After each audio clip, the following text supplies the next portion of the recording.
Thriving deep within the waters of the world are some of Pokemon's most highly adapted and terrifying Pokemon. Each one built to withstand the pressure of its abyssal depths and dominate each other for survival. From the Midnight Zone, where we find friends in the form of Manaphy and Milotic, down to the Hadal Zone, where Frillish drag their prey. I've witnessed the horrors of Pokemon's deepest trenches, so I can now bring to you the nightmarish ecology of Pokemon's deepest oceans. Howdy there, I'm Krillic, connecting the world through Pokemon, and this time, we're diving back into the waters of Pokemon's world, and we're skipping the surface, diving immediately into the Twilight Zone, where it's impossible for us to survive without special equipment. Yet Pokemon and creatures of the real world have adapted to make this their home, developing some horrifying adaptations in order to do more than just survive, but actually thrive in such a punishing environment. But I think things are a little too bright right now already, so how about we fix that, make it a little bit more visually dramatic.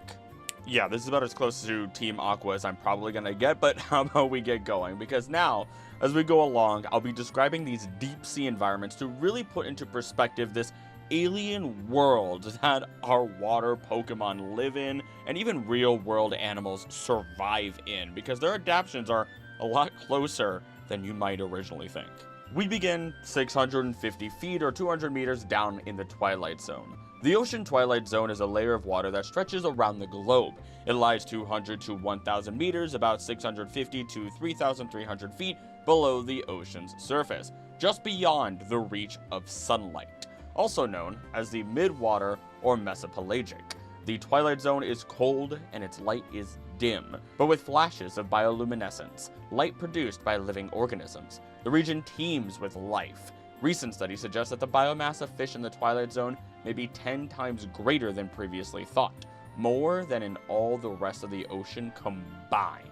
Our first entry barely makes the list. Residing between 0 and 200 meters down is Octillery, a Pokemon that would take on the resemblance of the common octopus. Octillery is normally found in oceans and caves, and for a long time people refused to believe that it was an evolution of Remoraid because of the, extreme physical differences between the two. One of them is a fish, one of them is an octopus. It is actually thought, though, to be a distant relative to Omastar, and we do see it in Pokemon Snap hanging around coral reefs, where it can be targeted by a Seviper, or we can surprise one and cause it to release ink within the water as we trigger its self-defense mechanism with a static shock from Stunfisk.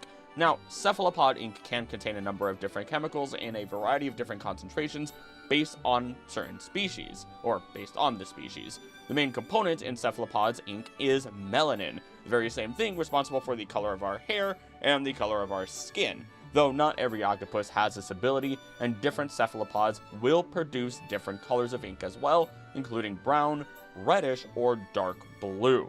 What's even more useful is that when Octillery releases this ink, it may contain tyrosinase, which irritates the predator's eyes and even paralyzes their sense of smell, massive for escaping predators. And because I'm sure that also sounds wild, yes, Bruce sniffing in the blood in Finding Nemo is not as far-fetched as it kind of sounds, because even if the blood didn't directly go to him, there are chemical compounds that do have a specific smell to them, even within the water, allowing them to be traced through specialized underwater receptors. And considering the Seviper we see can swim pretty well, it's safe to say that Octillery's ink is incredibly important in order to avoid predation. Now, this is even directly stated through dex entries of Octillery, though there are a few more traits that it has. Octillery also uses this ink on its prey before its suction cups hold the prey tightly.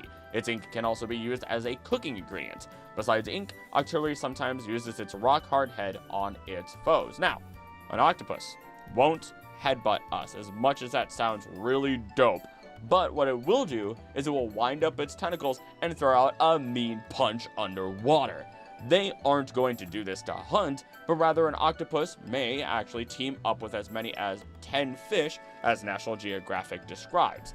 The fish find the food, the octopus unlocks it, and when there's something being unfair, another fish, the octopus wallopes them with a nice big old punch. This could actually let us understand how Octillery would have a closer, more cooperative bond with its previous form, Remoraid, working together for food of all kinds. Lastly, Octillery instinctively sneaks into rocky holes or pots, and if it gets sleepy, it steals the nest of a fellow Octillery. Octopuses love tight spaces because they are den dwellers by nature. These small enclosures act as a sophisticated survival strategy.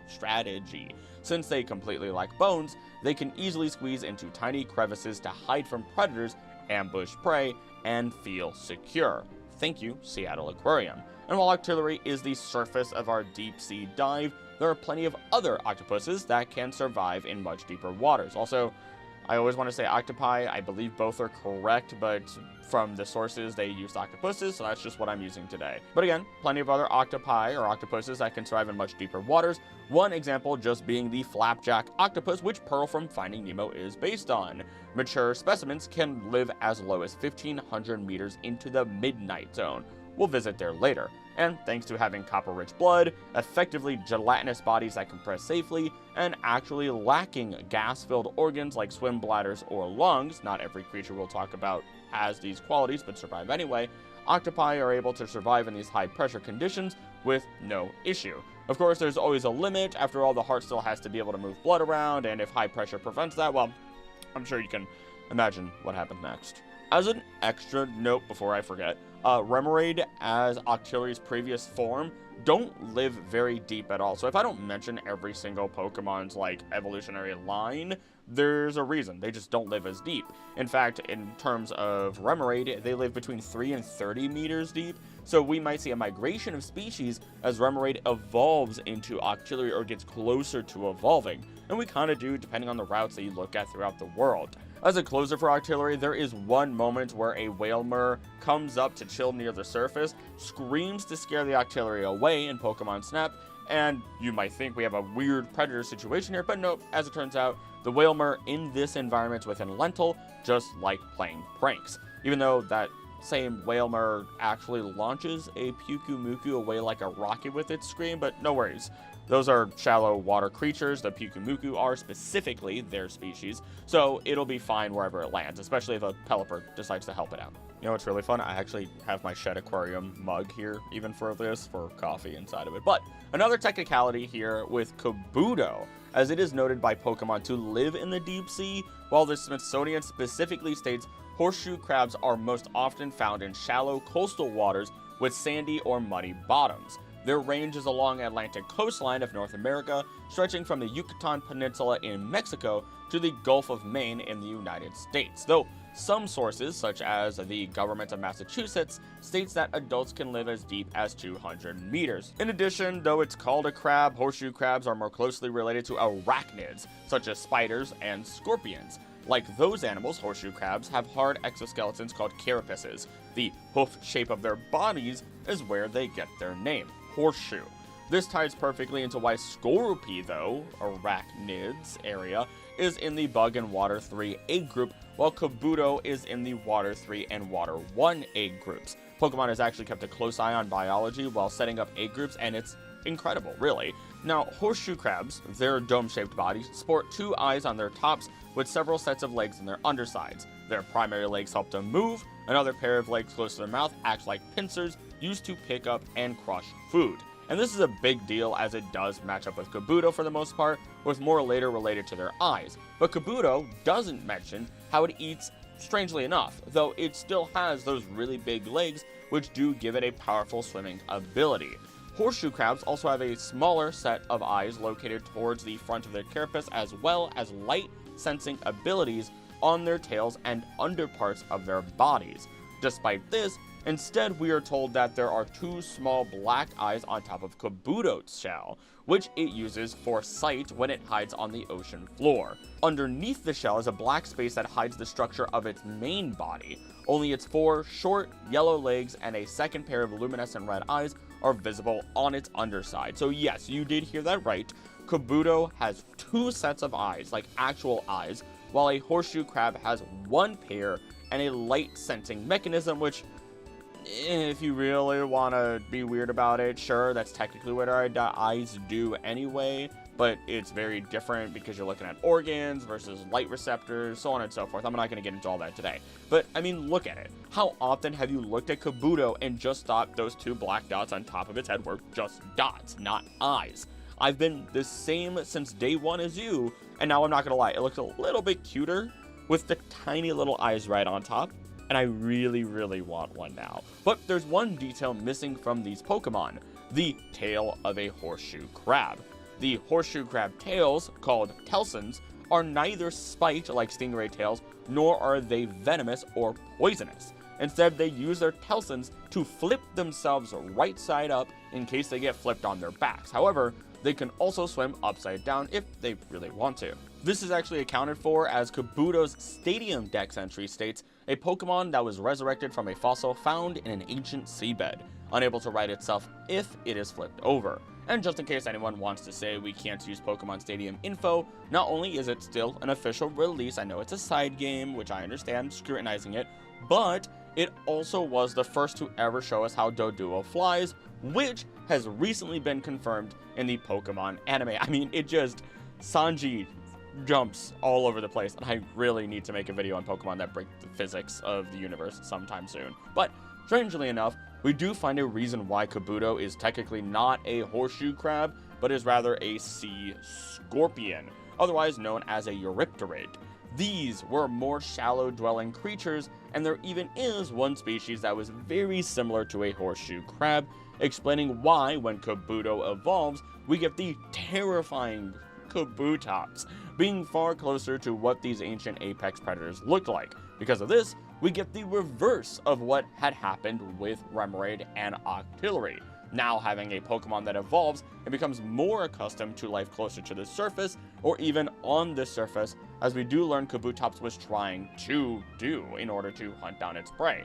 Unfortunately, that wasn't enough, and it couldn't survive the mass extinction event. Honestly though, this goes even further and explains why there are no naturally occurring Kabutops in any region, which, yes, that includes Galar, thanks to an individual known as Careless. Careless breaks down to careless, a scientist that is reviving fossils all over the place and releasing them, or even the people she works with are releasing them, or trainers she gives those revived fossils to are releasing them. Galar is just a massive mess of environmental crime, effectively, I want to call it, and it hurts me physically, but it's so much fun to talk about. Relicanth is our next entry, living between 152 and 243 meters under the water's surface. The composition of its scales, along with its fatty body and oil-filled swim bladders, allow it to withstand the intense pressures of the ocean depths. Relicanth once had teeth, but they have long since atrophied. As such, Relicanth is a filter feeder, feeding on microscopic organisms that it sucks up with its toothless mouth. It has remained unchanged for 100 million years, and stays as such because it is already a perfect life form. Pokemon's words, not mine, but I love to agree. It was discovered during a deep-sea expedition, and its name comes from an explorer whose name served as a variation of it. Its inspiration, the coelacanth, was discovered by Marjorie Courtenay-Latimer on December 22nd, 1938, when she found it among the catch of a local fisherman near the Chilumno River in South Africa. This species was later described scientifically by Professor J.L.B. Smith in 1939, and it was named Latimeria chalumnae in honor of Courtenay-Latimer. So, theoretically speaking, this would mean that Relicanth would have a Latin name then inspired by Courtenay-Latimer, which is really dope. That'll make it the second one to have it, because I believe Oddish has Odium Wanderus, and while most fish today descended from a common ray-finned ancestor, coelacanths are one of the last remaining lobe-finned fish. They have fleshy, limb-like fins that are internally supported by bone. Their fins are also paired and move in a synchronized pattern, similar to four-limbed animals.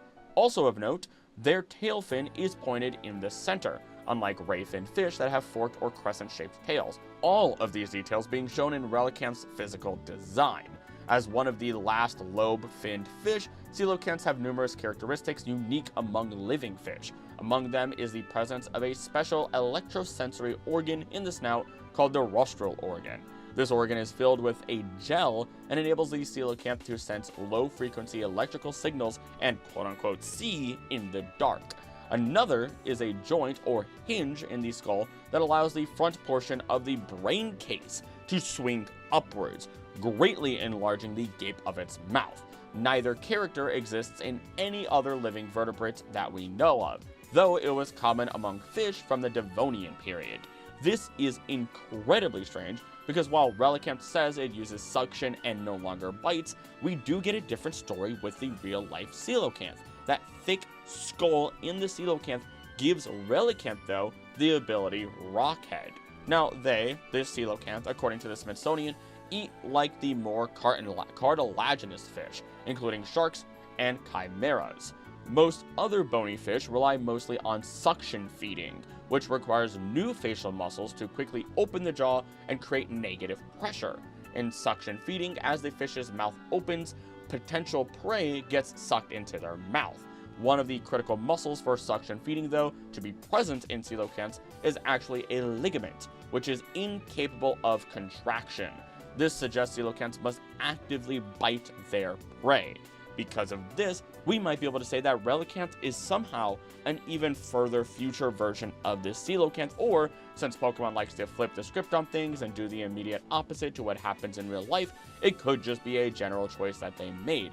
But it does get a bit weird when they, like other fossil Pokemon, follow a shortened timeline compared to real animals. The coelacanth has been around for about 400 million years by comparison.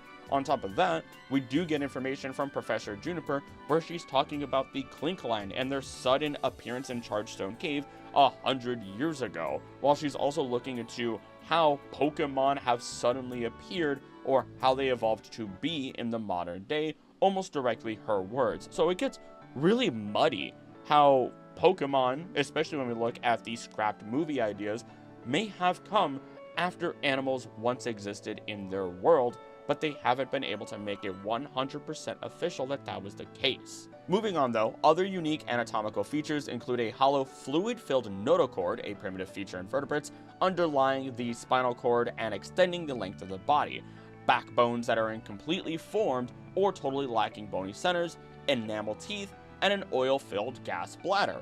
That last part directly being part of Relicanth's description. These creatures are incredibly ancient, nature's perfection of art, if you would.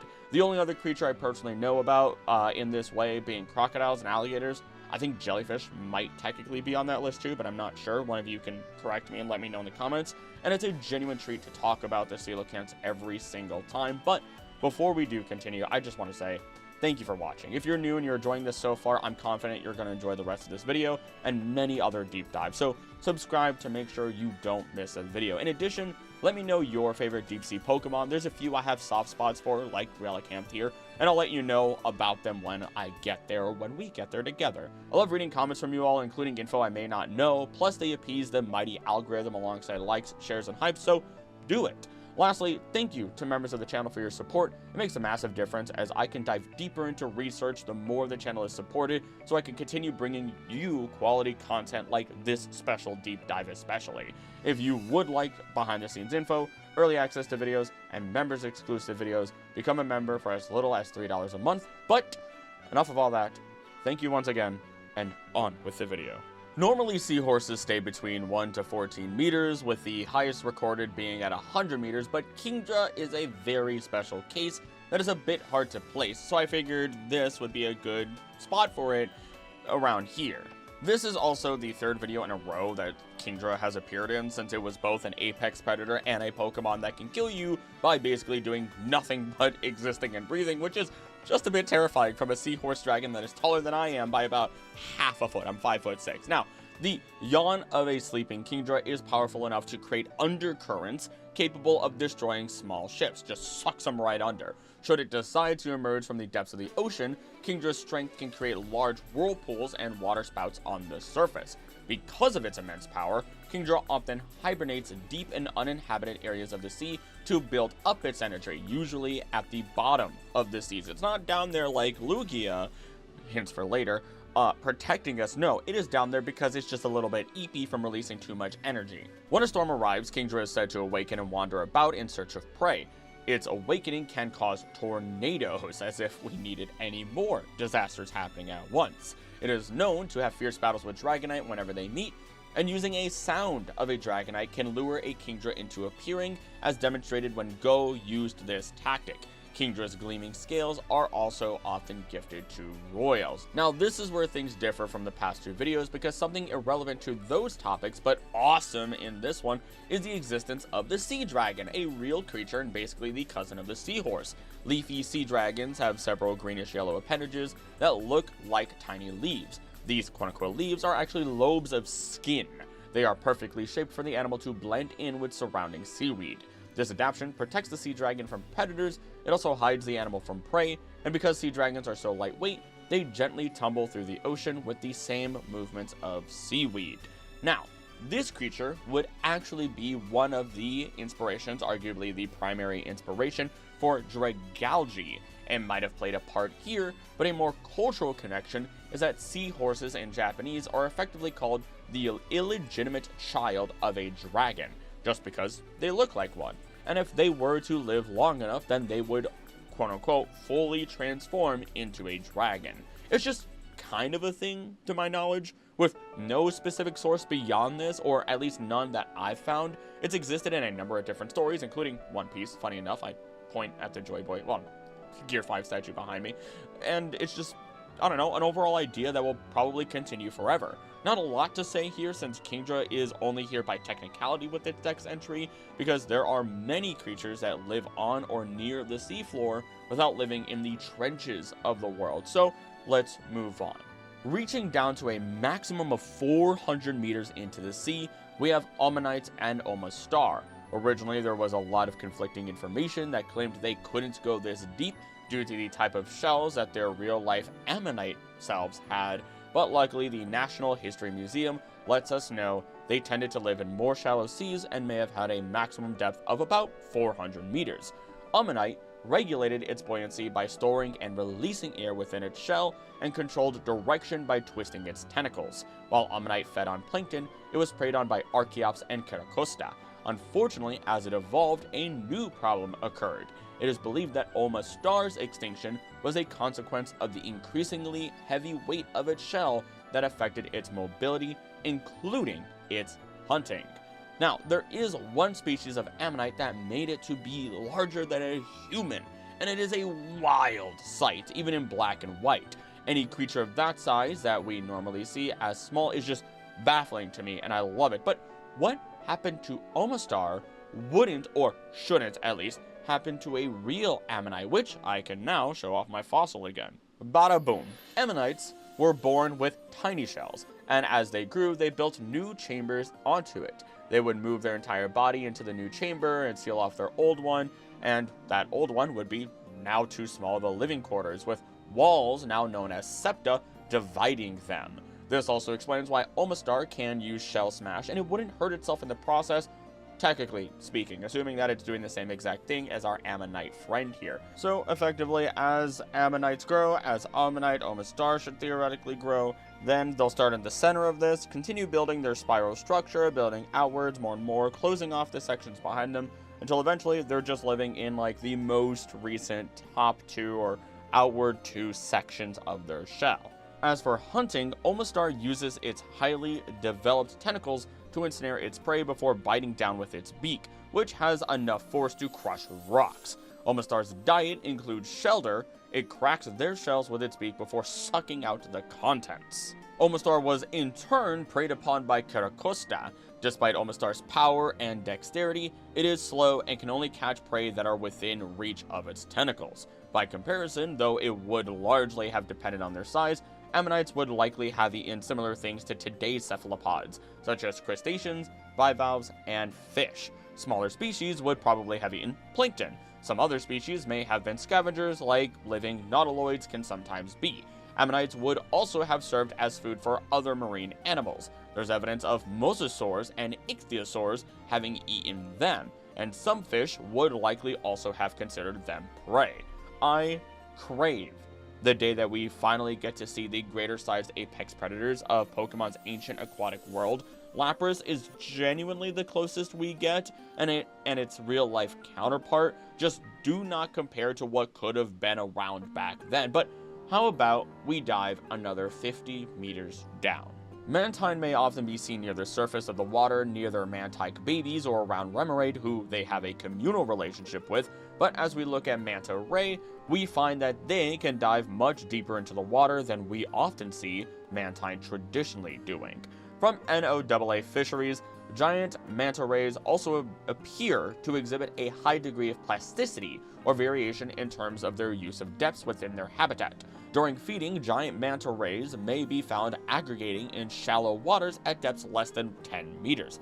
However, tagging studies have also shown that the species conducts dives of up to 200 to 450 meters and is capable of diving to depths exceeding 1,000 meters. This diving behavior may be influenced by season and shifts in prey location associated with the thermocline.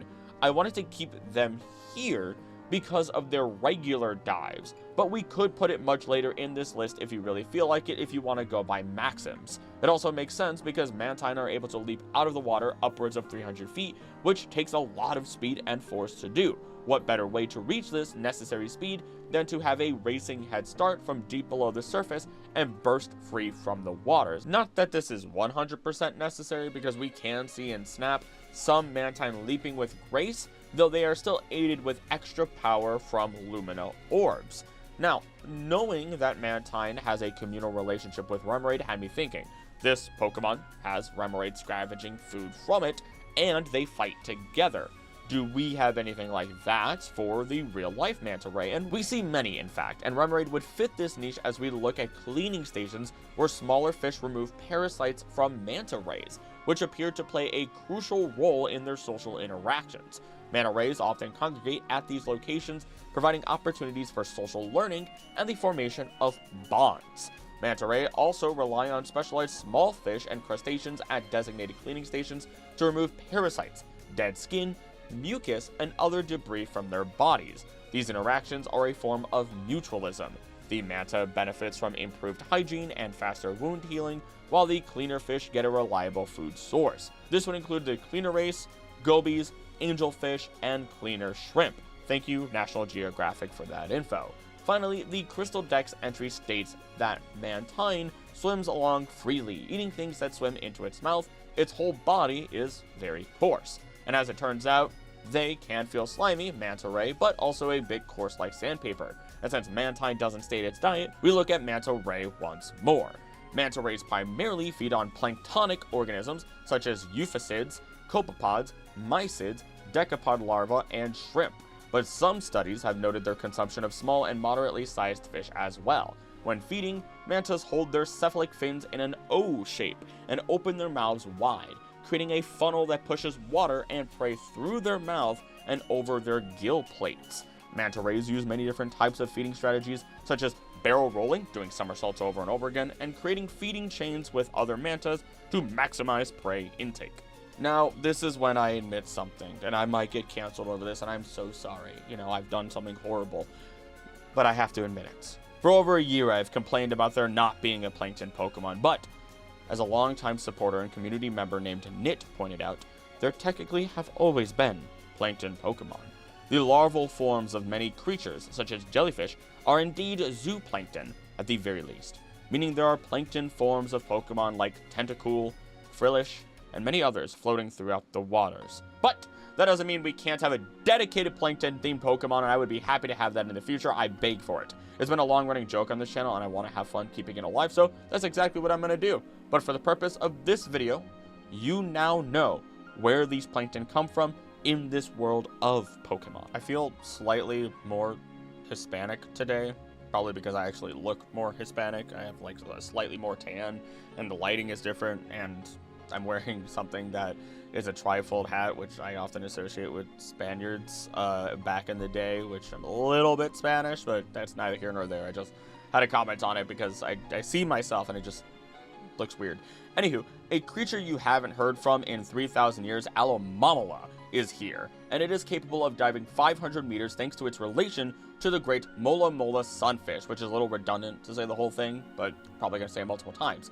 It's pretty fun to find that the name is not just a palindrome, but also that the O in the center of Alomomola of its name is like a mirror, reflecting Mola on either side of it, which, gotta admit, that's a really genius name. Alomomola lives in the open seas. If it finds an injured Pokemon floating at sea, it will heal the Pokemon's wounds using its membrane and carry it back to shore. Alomomola does this because any predators coming for the injured Pokemon could also come for Alomomola. It swims alongside smaller Pokemon to accompany them, thus many water Pokemon gather around it. Fishermen take them along with them during long voyages, saving the need to have a doctor or medicine on ships. I don't think OSHA would like that, but who am I to say otherwise in a world of magic and wonder? As it turns out though, traditional medicine has used parts of the Molamola, but there have been no scientific evidence to support the use, and is otherwise much like using the horn of a rhino to my understanding, just another baseless practice that causes harm to living creatures. I'll say it now though, the Molamola has it rough, and I am not a victim. That is not how that works. I have villainized the Molamola in the past as well as being a dumb, stupid, no good, very bad, just absolutely useless creature in the world, outside of maybe it having, you know, its eggs eaten by other creatures. It's gotten such a bad rap over the years for its inability to swim well, how it just lets food float into its mouth, its fins being used as frisbees, and being used as a landing pad for seagulls, but now it's time to break that negative stigma just a bit, and I mean a lot actually, with info from the Monterey Bay Aquarium.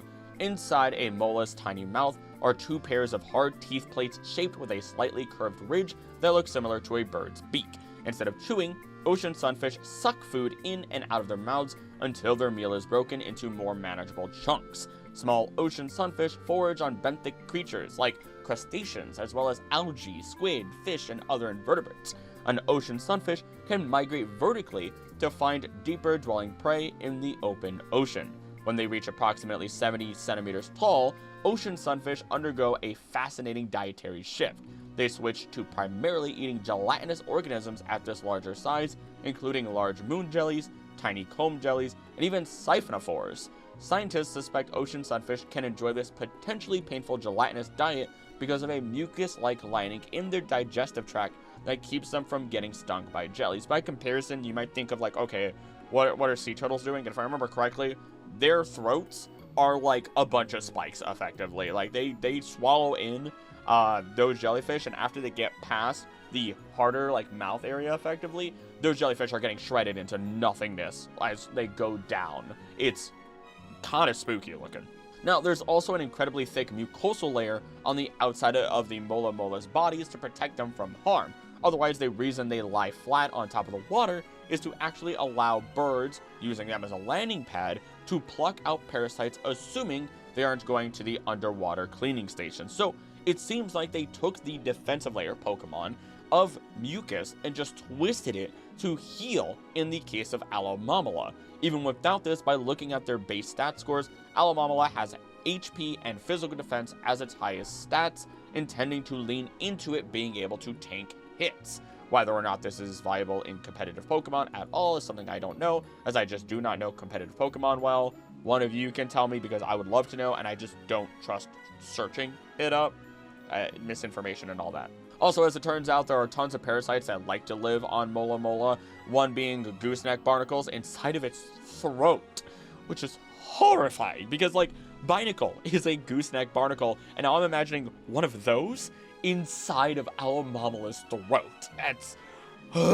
Alomomola might, though, be seen jumping out of the water in some animations, I'm pretty sure, as Molamola can not only actually move fast, having traveled 3.2 kilometers an hour in one recording, but also because Molamola will launch out of the water in order to slam down on the water's surface to dislodge stubborn parasites. And honestly, the ties between Pokemon and animal in this one are so very subtle that I had to keep checking over and over and over again to make sure I didn't miss anything else after all that, and I'm fairly sure somehow I still did, but I'm ready to personally move on, because if I don't, I'm gonna make some ridiculous tie that doesn't work. So, you know, let's go. We have our first special Pokemon, and they're coming in as a duo with Manaphy and Phione at 600 meters deep. Unlike other mythical Pokemon, Manaphy is able to breed. However, the eggs it lays always hatch into Phione, which have been seen accompanying Manaphy in small groups. Manaphy is highly susceptible to its environment and swims long distances to return to its birthplace, the cold sea floor. Often, the world of Pokemon likes to avoid giving us an answer on how these Pokemon are related to each other, but they are very clearly related to the Sea Angel. This cute little critter has a slew of qualities that match perfectly with our duo. Clear bodies, a red center that matches the eggs of our Pokemon, and even terrifying tentacles that they use to ensnare their prey. Yay! Yeah, they're hunters. The cutes can be just as deadly in our world if you had assumed otherwise, but there's one other interesting detail with sea angels. Once again from the Monterey Bay Aquarium, Clyone, the scientific genus of these creatures that also give us Phione's name, are hermaphroditic, meaning they have both female and male reproductive organs. During mating, sea angels come together for several hours at a time and fertilize each other. Once fertilized, a sea angel releases their eggs in a free-floating round mass. Sea angels are found worldwide in cold and temperate waters. They typically live in the mid-water zone, stretching from the surface down to 200 feet or 600 meters deep. Remotely operated vehicles piloted by our research and technology partners at MBARI have observed sea angels as deep as 5,900 feet or 1,800 meters, which I guess is where the sea temple comes in from the movies. Now, I can't find anything about the eggs hatching in warmer waters, but because that's an assumption often made for fairly common sense reasons, heat up the egg, not too much, you're not trying to cook it, then the franchise likely decided Manaphy would drift in warm seas as its dex entry states. In other words, Manaphy has an egg in the cold waters, the egg floats to warmer waters, hatches, Phione is born, they drift in warm waters until they transition with age, or rather evolve in some fashion into Manaphy, then they float down to the cold waters. Either that, or, alternate way of life, is that they're born in cold water, travel to warm, then return back after evolving, since dex entries do say they always return to where they were born. Take your pick on whichever method, maybe it's both, it's the environment, all both can be true, right? It all kind of feels like the original Carbink and Diancie relationship, one Pokemon transforming into another, even though they don't evolve, quote unquote. As a side note, while Clyone are predators, I doubt Manaphy and Phione are, considering they have such an emphasis on heart swap and being compassionate with one another. But while we're here, when the sea angel comes in contact with a prey item, it pushes out its finger-like tentacles from its head that grab onto the prey. The sea angel then uses its hook-like appendages to pull the prey out of its shell and into the sea angel's gut. The whole process can take from 2 to 45 minutes. A horrifying scenario. Imagine being ripped from your shell for 45 minutes, slowly, just to be eaten. And Phione and Manaphy's other defense mechanisms do come from Clyone, such as their semi-transparent or blue bodies that allow them to blend in with the water. Otherwise, Phione is inflating the bulbous growth on the top of its head to drift all over the sea in order to find whatever food it does eat. Maybe it still eats plankton. Hard to say for sure with the conflicting behavior we have here. It would be wild, though, to see Phione and Manaphy use their abilities to calm their prey down before savagely devouring them, which would make them a lot like Sylveon, since it does exactly that. Kind of messed up when you think about it. Sylveon literally takes its ribbons, calms down the individual, and then attacks them for its prey. So they might be doing the same thing. Gyarados is really strange when it comes to its placement in the deep sea. On one hand, we have a Magikarp who, they're living all over the world in ponds and lakes and streams, launching into space, you name it, right? Meanwhile, Gyarados can still be found in some of those smaller areas before they fly off into the distance, which does tell us a little bit on how they're functioning. Gyarados is a flying type for a reason, unfortunately. It can genuinely fly through the sky, and Legends Arceus really put how terrifying that is into perspective. I'd like to imagine that it's just flying around through areas normally in order to reach a habitat that can support it, such as traveling to the deep sea. Other than being inspired by Konobori, carp streamers, which are effectively fancy carp-themed windsocks, we of course have the inspiration of giant sea serpents or giant sea monsters in general. And while you might initially think we have no comparisons for real life, we absolutely do, just in the broader sense. First, there's a real theory on deep sea gigantism, and I'll bring it back up later in direct detail, where typically the deeper you go, the larger the species gets. Squid that lives near the surface, not that big. Same squid that is deeper in the water, big boy. It's not saying that everything is larger immediately, it's just more like the horseshoe crabs we talked about earlier. The bigger adults are reported to live deeper in the water. All this deeper, darker water does a great job of not only hiding our easier to spot creatures, but if all the big boys are diving deeper, then that means the more fulfilling meals are down here too. On top of that, there should theoretically be more space to swim around without colossal squid bumping into a continent, you know? Now, on the same lines of there being giant monsters, there's thousands of stories of deep sea monsters being seen and then documented on seafarer maps. There's a chance that some of them were real. After all, sea creatures are very sensitive to vibrations, electromagnetic disturbances, and noise, so they'll dive deeper to stay away from it and be able to hunt or hide. Early on, with few boats on the water, means there's a shot that some of our largest, scariest creatures may have been near the surface, explaining why sometimes we do get a Gyarados or two bumping around in plain sight. But then there's also the many different white tentacles that have been reported to break the surface of the water, and fortunately, but unfortunately, some of them may have been actual creatures, again we'll get to later, but a lot of other ones may have just been dorks. And I don't mean that in the insulting way, I mean that in the dork means whale penis way. So yeah, a bunch of floppers breaking the water surface, and I couldn't say that with a straight face, I'm sorry, and scaring sailors is likely what happened time and time and time again. So there you go. Gyarados might be a giant spooky monster that can cause an incredible amount of damage while eating whatever it really wants to, because it's one of the most fearsome Pokemon of the ocean, but at least it isn't a dork about to crush your ship with a mighty flop.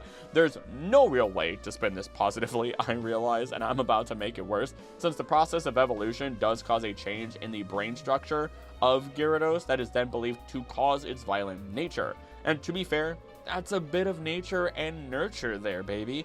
Any Magikarp living long enough to evolve has been through its fair share of trouble, getting bullied, most likely, so on and so forth. And since Gyarados' fangs can crush stones while their scales are harder than steel, it just makes something else for us to run from. I think I honestly would probably take the dork over the Gyarados. It'd give me a funnier story if I survive at the very least. We're almost in the next section of the deep sea with the baller Golisopod, one of my absolute favorite bugs of all time, and just a great water type in general, being our semi-finale of the Twilight Zone. There is one place where we can see some deep sea Golisopod just aura farming near some ruins alongside some other deep-dwelling Pokemon, but the depth of this area is not something directly given to us, and I almost made the mistake of assuming that this was much deeper than it actually was because of a number of Pokemon we do see here. They're all just vibing here more than anything, especially as they can get plenty of food, so they aren't, or rather this area isn't a very good indicator of our depth. Meanwhile, Golisopod is known to at least meditate within seaside caves. With a shell harder than diamond and incredible strength, it definitely seems like it could take some extra pressure. Because it is sometimes accompanied by Wimpod, we might be able to assume Wimpod would also be in these deeper areas, but it is more commonly shown to be in surface caves. Golisopod does prey upon Grapploct, or rather, whoever wins in their fight is the one who eats the other, and I don't actually have that octopus in this list, because while Grapploct does live in the sea, specifically colder areas, it apparently chooses to fight and hunt on land primarily. So we're just going to assume that Grapploct isn't a deep sea creature, while Golisopod can do some heavy pressure underwater meditating and training. Now, this Pokemon is based on the giant isopod, very directly, blanched white color and all, and from the Smithsonian, we have the following. Giant isopods are like nothing else under the sea, besides other isopods, of course. They are large, deep-sea dwelling crustaceans belonging to the order Isopoda.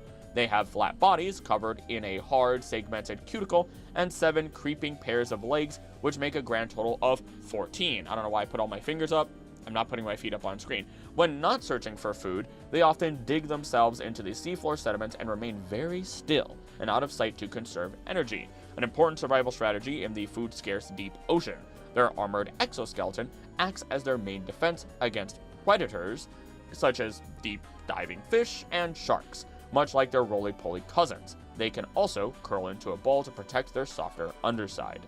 In proportion to their bodies, giant isopods have huge eyes that help them detect even the smallest bit of light penetrating all the way from the surface. They also possess 2 pairs of long curling antennae and rely heavily on touch and chemical cues, which we talked about earlier, to navigate and find food. Most giant isopods are pale pink or lilac in color and serve as important deep-sea scavengers, feeding on all the dead animals that sink to the ocean floor. I might be a little stupid, but I really think they're kind of cute. Like, if I see a little roly-poly in person in my garden, I am picking that little buddy up, and I want to bring it over to my compost heap and just let it go to town. Even though they're primarily trying to eat, like, decaying, rotting wood is what they really like, because they're woodlouse. But, you know, either way, I think they're really cute, and I kind of want to hold a giant isopod one day, even though I don't think that that is ethical to do, so I won't do it. Moving on. These chemical cues that we just talked about have turned into poisonous liquid that Wimpod shoots out that also lets other Wimpod know that there's a threat nearby and to stay away. So it's an additional adaptation on top of what already exists in our real world. They still follow the scavenger label, as they will eat and store anything, including garbage from the sea. This habit makes them highly valued as nature's cleaners. There are, in real life, more than 20 known giant isopod species in the genus Bathynomus, the largest of which is Bathynomus giganteus. Like the ominous giant squid, giant isopods are a classic example of deep-sea gigantism, a tendency for animals living in deep, cold environments to grow much larger than their shallow water relatives. This phenomenon is often linked to low temperatures, scarce food resources, and slower metabolisms in deep-sea ecosystems. The prehistoric isopod family tree is both ancient and wide. Fossil evidence shows that isopod relatives have existed as far back as 300 million years. Well, that might mean I need to include it whenever I update the prehistoric world of Pokemon, which might happen in Generation 10 if we get another fossil, or 20. I don't know what's going to happen there. But how about we move on to a very special technical finale of this section. Wishiwashi is only here in one special case, which might be indicative of at least part of their species through the sighting of the Illumina Wishiwashi in Pokemon Snap. This is incredibly weird because they all make up the Illumina Pokemon when they transition into their school form, as opposed to there being a singular solo Illumina Wishiwashi. I somehow have also never had to look into their inspiration until now, but since it seems like people have suspected it's a sardine, we have the Goldspot, Marquesan, and Hawaiian surf sardine species, but these fish either don't physically match up perfectly or are not said to become abundant. But then we find out our answer is in a sardine that is actually called a herring, in the form of the Hawaiian round herring, who has the right coloration, same pronounced dorsal fin on top, and do form schools while being endemic to the Hawaiian Islands. Their size even matches up relatively perfectly, as Wishiwashi is 8 inches in size, while the Hawaiian round herring is between 3 and 8 inches. This would explain why it's still called a sardine in Japanese, but it doesn't match up quite right to the sardines I looked over, at least Wishiwashi. Plus, many of our important Alolan Pokemon tend to be inspired by Hawaiian endemic species, meaning they are only found in one location of the world that we are currently aware of. Normally, these herrings stay between 0 and 100 meters at absolute most, but the Illumina Wishiwashi breaks those rules as we find it in a deep, dark cavern that's honestly a little bit spooky, especially whenever it enters school form and approaches you. This location is deep in the waters of Lentil, away from the warmth closer to the surface, and each of our Wishiwashi seem to be larger than 8 inches, so I'd say we're seeing another special case of deep-sea gigantism. But you know what is arguably the most interesting tie? We know that when Wishiwashi form schools, they travel at incredible speeds to answer the call for help. They can be attracted by the shine of their ally from an eye a whopping 25 miles away. Not by call, but again, by the twinkle of the eye. And it seems like in only a few seconds, we see them take on their school form. If we want to downplay it slightly and say it takes a singular minute for one of them to travel the 25-mile distance, then we might be looking at 1,500 miles per hour or 2,414 kilometers an hour to then answer that call and reach them. Not only is the speed impressive, but real-life Hawaiian round herring have transparent eyelids to protect their eyes while swimming in massive, fast-moving schools. They have an amazing adaptation, a thick, transparent, adipose or fatty eyelid that completely covers the eye and snout, something that not every water creature has. This means Wishiwashi likely has a souped up version of this and has no issue with the speeds they are traveling. More than this, it turns out that these depths and their own diets can be fully solved by looking at these herrings again. These fish are largely pelagic, meaning they swim in the open ocean and shallow bays, forming massive, tight schools to protect themselves from predators, which makes a lot of sense why we see it as a totem Pokemon in such a shallow area.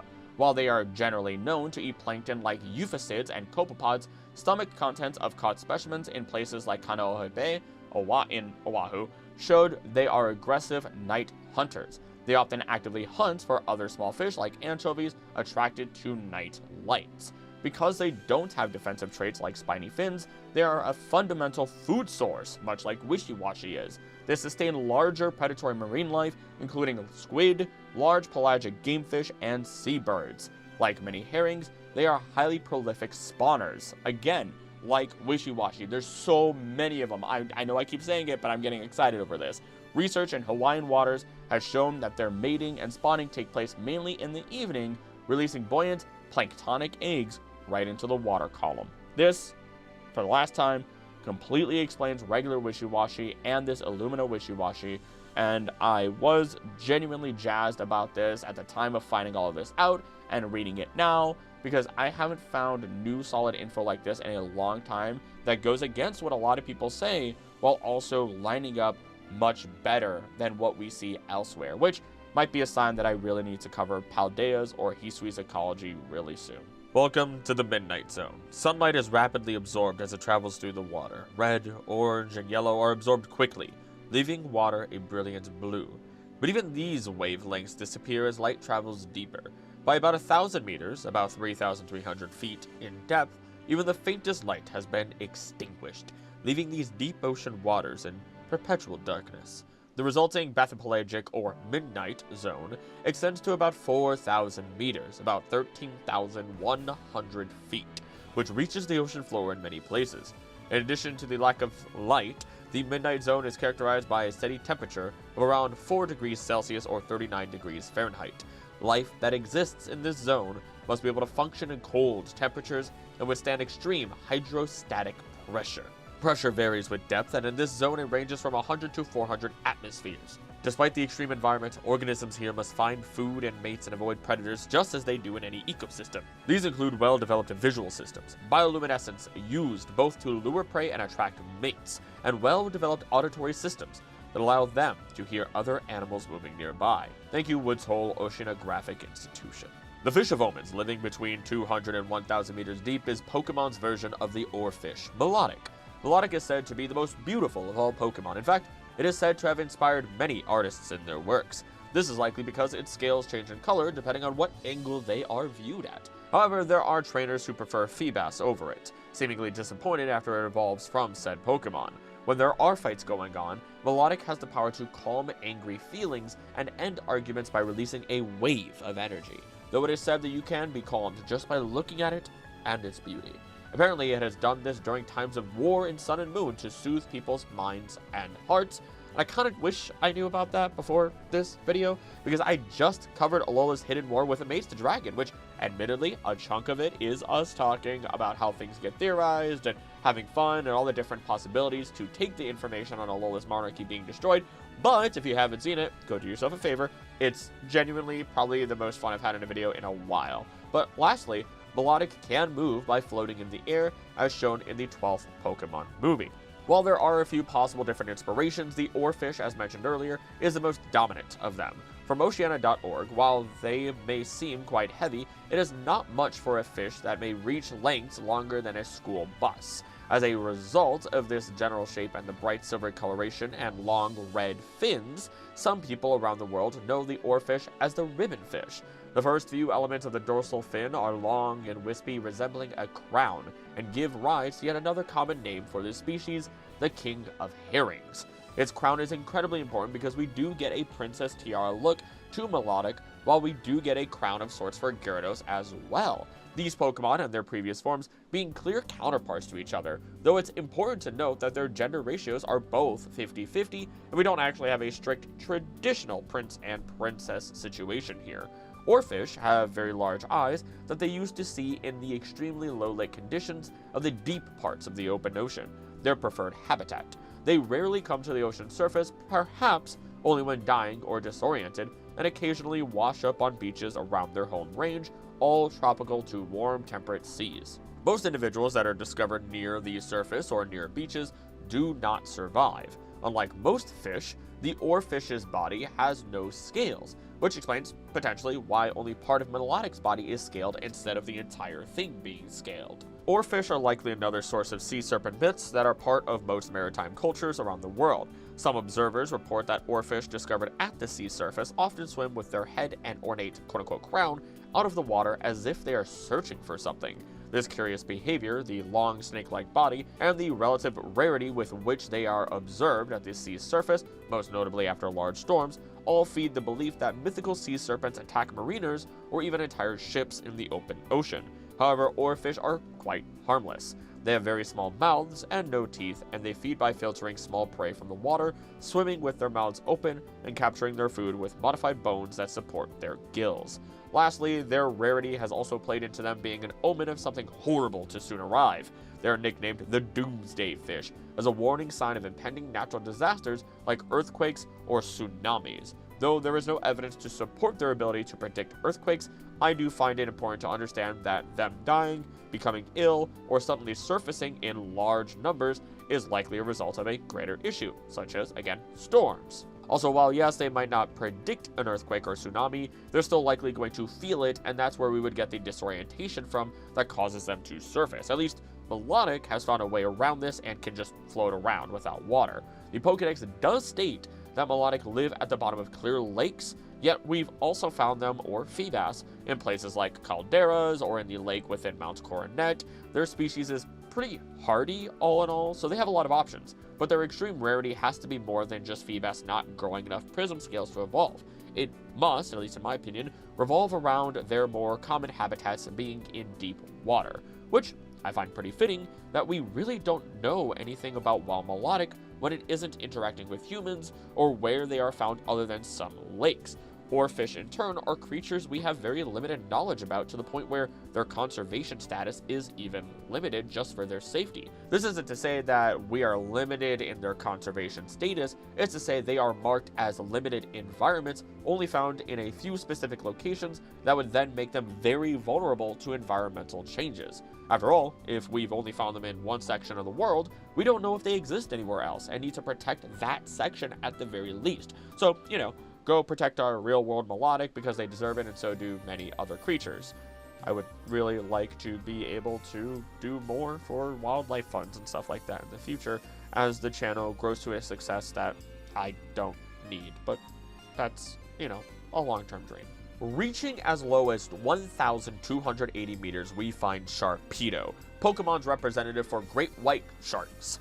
Sharpedo swallows and shoots out jets of seawater from its rear, which allows it to swim up to 80 miles per hour or 128.7 kilometers per hour. However, it is unable to swim long distances. Another perfect match, as great whites may swim at a casual pace, but they will burst to a speed of 50 kilometers per hour or 35 miles per hour when attacking. I'm having a mini heart attack because of every shark movie out there where the great white moves at an incredible flash of speed, and now Sharpedo, you're telling me it's able to move at over double that speed. No thank you. I always understood why its name and design is inspired by torpedoes, but now I have a full visualization and I'm not interested in seeing what they're selling. Because Sharpedo is also inspired by classic stories of sharks in movies, it is feared and known by many names as Bully of the Sea, Ruffian of the Seas, Bandit of the Sea, or Gangster of the Sea as a group due to sharp teeth. And funny enough, I was able to get myself a little Ododont tooth. I'll probably put it as a better little... Actually, hold on, I could take this bad boy out, can't I? It's not sharp, but it's a little bit blunt. It's strong. It's got some heft to it. And this is one of the smaller teeth, that I still could have gotten. I didn't want to spend an arm and a leg, but at the same time, how could I not? Especially for this video where I get to just talk about sharks, right? Sorry, I apologize. An Otodus shark tooth comes from an extinct genus of massive mackerel sharks, which includes the infamous Otodus megalodon. that ruled the oceans from 66 to 3 million years ago. These large triangular fossils are highly prized by collectors for their unique root shape and side cusps, which, yeah, that's pretty dope. So this is going to be in the background or on my desk, like with the rest of the fossil stuff that likes to sit around in future videos.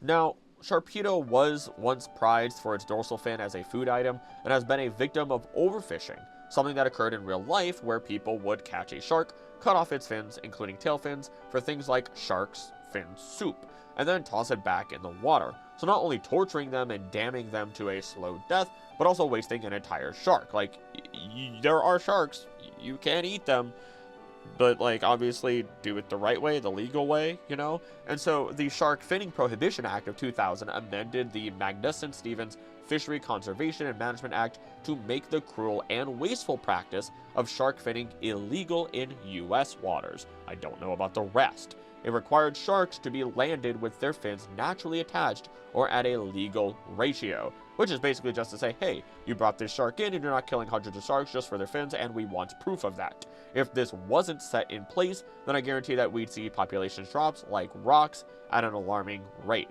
such as what we saw with, like, the passenger pigeon forever ago, bringing safe populations to endangered status or even extinction, again, with the passenger pigeon in a mortifying ease. Now, Sharpedo's fangs can easily rip through steel, being able to tear apart a super tanker into pieces, and I don't know why I'm stabbing my hand with a shark tooth, and can instantly grow back the moment they fall out. Discarded Sharpedo fangs are made into accessories due to the belief that they can prevent ship mishaps, maybe a little necklace, though it will indiscriminately attack any ships that enters its territory, which is a bit ironic. One study digitally reconstructed the jaws of a great white shark and found that its bite force may exceed 18,000 newtons, 4,000 pounds of force. However, it hasn't been measured in real life, at least at the time of writing, so it's possible that this shark is outranked by the American alligator and saltwater crocodile. Mind you, that's more than enough force to crush the strongest bone in our body, the femur. And if you lose that bone, to my understanding, you're effectively done for without immediate aid.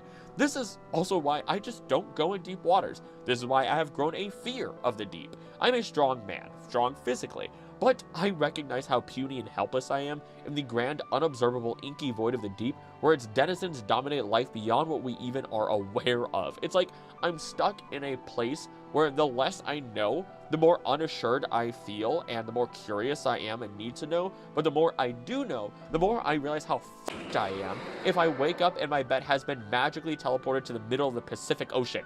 Ignore the inability to get food and water or drink, or the heat stroke that I'll get from constant direct sunlight.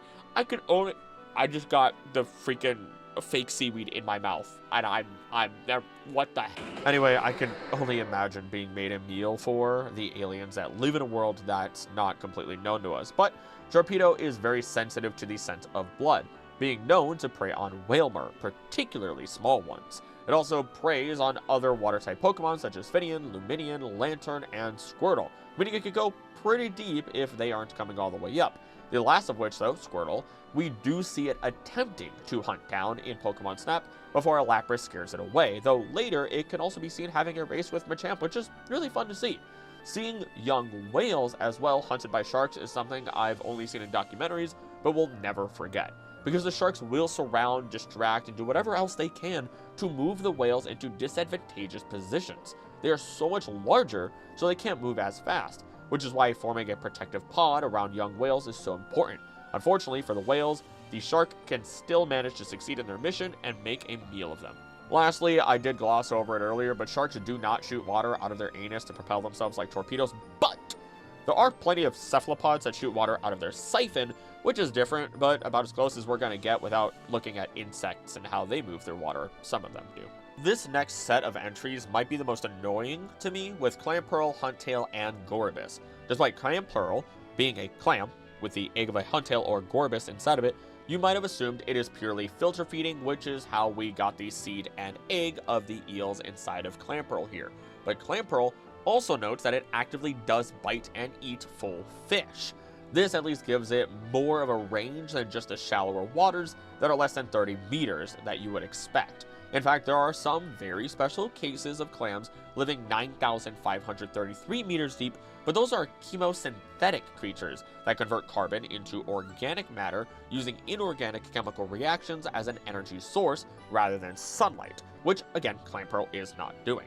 So I figured I'd look at Gorebyss, something that is incredibly unique in terms of its anatomy. Bulbapedia suggests a pipefish and snipe eel, with the pipefish only being as low as 400 meters, but the snipe eel being mostly at 300 to 600, with others being as low as 4,000. But hold on, my frustration gets worse, because Huntail is most likely inspired by the gulper eel, who lives between 500 and 3,000 meters. So because of all these different ranges, and also seeing Clamperl in the same general area where we find Golisopod and Snap, I figured that this is at least a safe place to put these three Pokemon, with the understanding that they could likely all be found much deeper in the water. But now that that situation is all out of the way and all the clarity is there, I can finally start digging into them proper.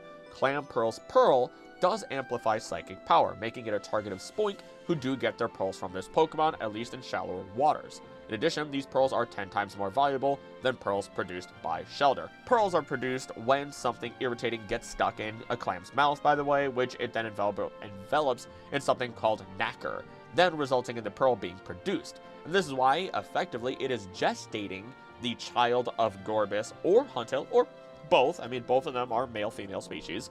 And clams filter feed by drawing water in through an incurrent siphon, passing it over specialized gills that trap tiny food particles like plankton and algae, and moving the trapped food to their mouth. The filtered water and waste are then expelled through an excurrent siphon. According to Dex entries, Clamperl's sturdy shell is not only good for protection, it is also used for clamping and catching prey, which it is directly noted to be carnivorous, not letting go of its prey until they stop moving.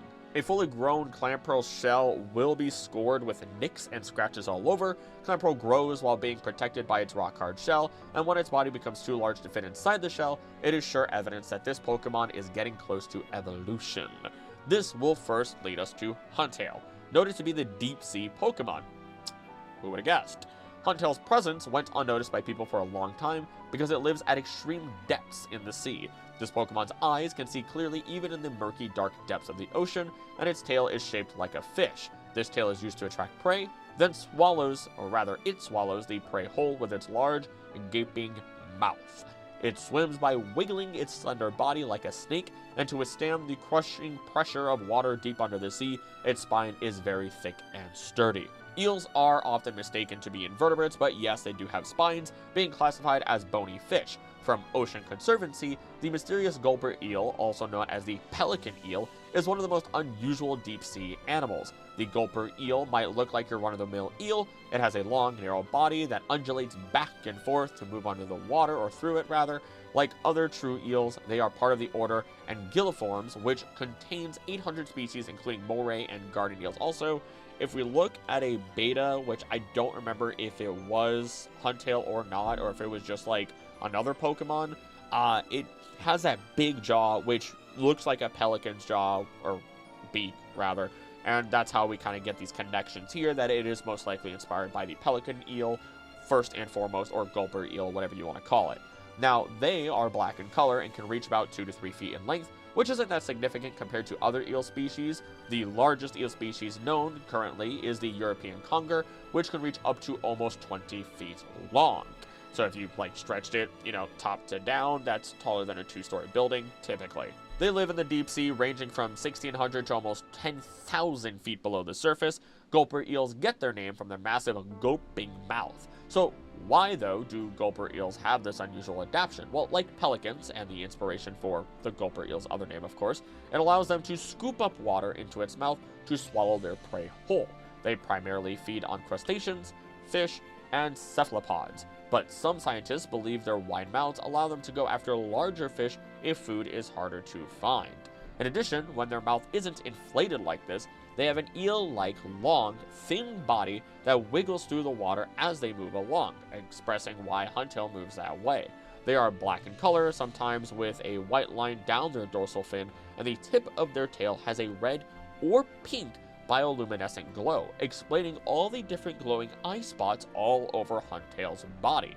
There's also a scene where Huntail does try to take a big old crunch out of Eevee, and by big old crunch, I mean literally just eat the entire Eevee in one go.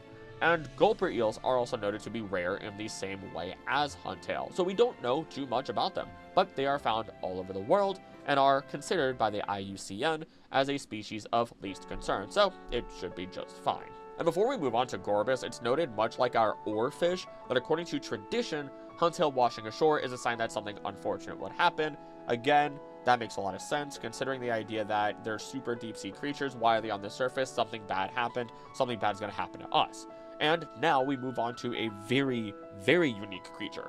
One of the very incredibly few hematophages of the Pokemon world, a creature that only consumes the bodily fluids of its prey, which we assume would be their blood. Gorebyss. It sucks bodily fluids out of its prey. The leftover meat sinks to the seafloor where it becomes food for other Pokemon. Gorebyss live in the southern seas at extreme depths. Its body is built to withstand the enormous pressure of water at these incredible depths, and because of this, its body is unharmed by ordinary attacks. The color of its body changes with the water temperature. The coloration of it in Alola is almost blindingly vivid, and in springtime, its body becomes more vivid, with Pokemon saying they actually don't know why this happens. It's pretty easy to assume that Gorebyss is trying to advertise that it's ready to get its mating game on, but I will say there are outlier entries in Fire Red, Leaf Green, and Pokemon Y that state it feeds on seaweed that grows between rocks, but that seems like it would be supplementary, similarly to how there are plenty of animals that will go against their normal diets in times of need to avoid starvation, or if they really need nutrients. Or alternatively, it could be a special case scenario where Gorebyss is one of these Pokemon where, since it's not normally in these areas, it is changing its food diet. Similarly to how, since normal Corsola don't exist in Galar, Marini hasn't actually adapted to eating Corsola, of course, then. Snipe eels invest their precious biological resources on relatively large eyes, which, you know, that makes a lot of sense considering the large, very obvious eyes that Gorebyss has. The better to see predators in the dim middle ocean with. The script then says, my dear, but that's because I'm quoting somewhere else. Like many Twilight Zone dwellers, their dark brown or gray bodies blend into the murk, but they don't sport any bioluminescent bells and whistles. This streamlined eel takes an efficient approach to eating as well. Its beak-like jaws, explaining the needle nose on our Pokemon, are curved upward and thus remain permanently agape, putting the eel on mealtime autopilot as it swims through the depths. Eventually, a small crustacean will end up in a snipe eel's mouth, where tiny backwards pointing teeth keep the prey from escaping. I'm sorry. I'm just gonna float 300 miles this way, and if you fall into my mouth, that is your fault. The various species of snipe eels that have been caught, either alone or in the bellies of other fish, are in waters as deep as 4,500 meters or 14,800 feet deep. They're most commonly found between 300 to 600 meters or about 1,000 to 2,000 feet. Like most eels, juveniles, known as leptocephali or leptocephali, are flat and transparent, a trait that lets them hide in plain sight in the warm surface layers of tropical and temperate seas, which that might actually explain or mean that any that we see near the surface during this spring might actually be juveniles, the Gorebyss, allowing the different colors of light to pass right through them. This also explains why they're noted to be more visually stunning in Alola as well. And you know, I realize they really did not need to make this Pokemon a cruel blood drinker, but they did anyway, while making it look like one of those silly looking fuzzy worm toys, you know? I think of any creature in these waters, like, of all of them, I would hate to be seen by a Gorebyss.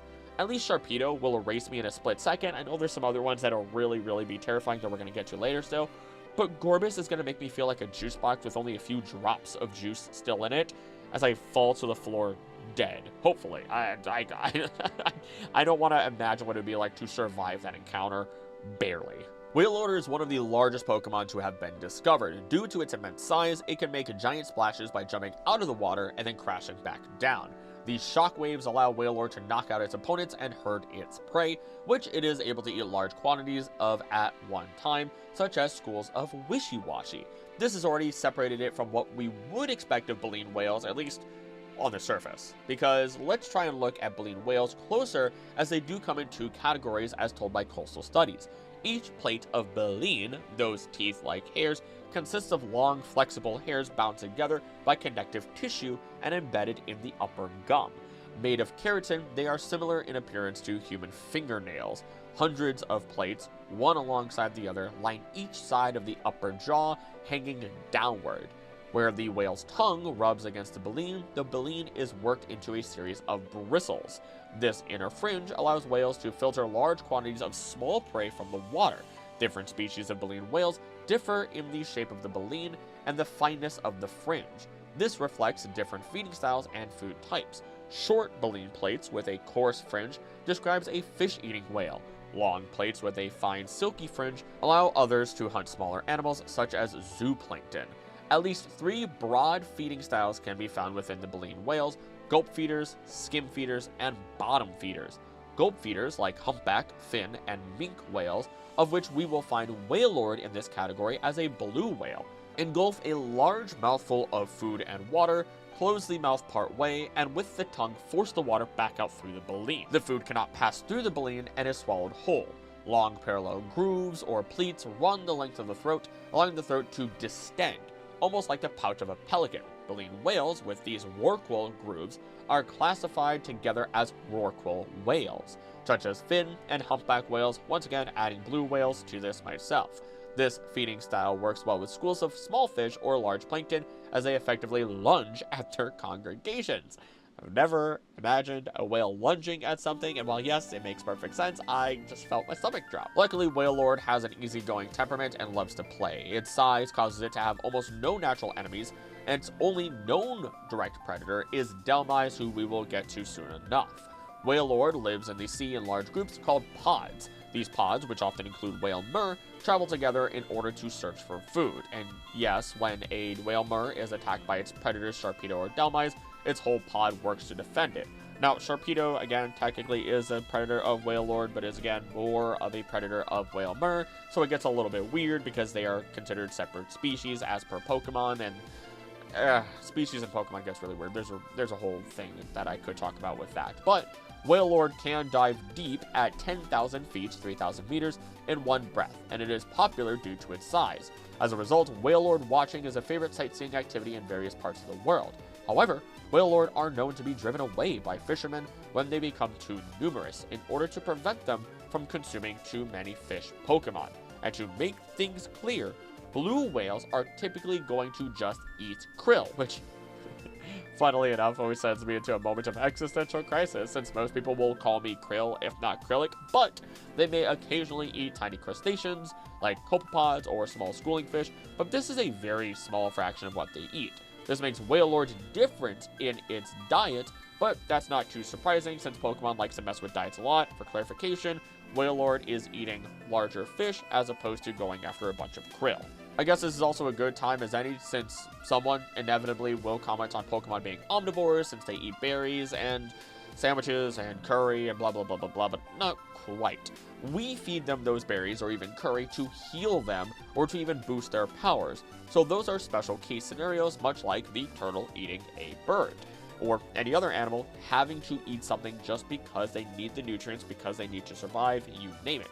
I don't know why it's taken me this long to come to that final conclusion as a perfect example after, the updated food chain video, but here we are. As a smaller note, baby blue whales, or calves as they are called, typically dive no more than 30 meters. After all, they haven't quite honed their ability to hold their breath or hunt, plus they're pretty small, so bringing them down deeper is like bringing a baby to a shooting range and letting them wander around. Not the greatest idea. As such, whale murre won't really be talked about in this video as it's bouncing on the surface, hoping to stay away from Sharpedo's hungry jaws.